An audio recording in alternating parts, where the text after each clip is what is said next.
Ever wondered why chefs blanch their vegetables? It's a question that might have crossed your mind while watching a cooking show or reading a recipe.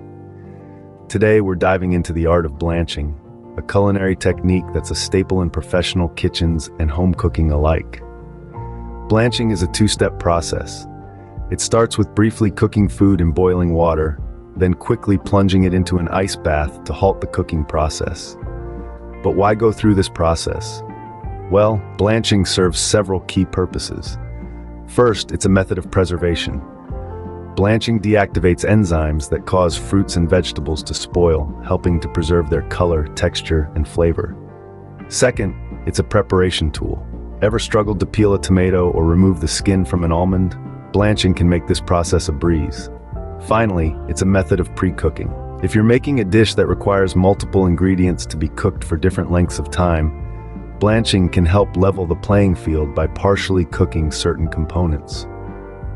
Now let's walk through some examples of how and when to blanch. Consider green beans. Start by trimming the ends, then plunge them into a pot of boiling water. After 1 to 2 minutes, use a slotted spoon to transfer the beans to an ice bath. Once they're cool, they're ready to be used in anything from salads to stir-fries. Or take tomatoes. To peel them with ease, score the bottom of each tomato with a shallow X. Submerge them in boiling water until the skins start to loosen, then transfer them to an ice bath. Once they're cool, the skins will peel off easily, starting from the scored X. And finally, almonds. To blanch almonds, add them to boiling water for about a minute, then move them to an ice bath.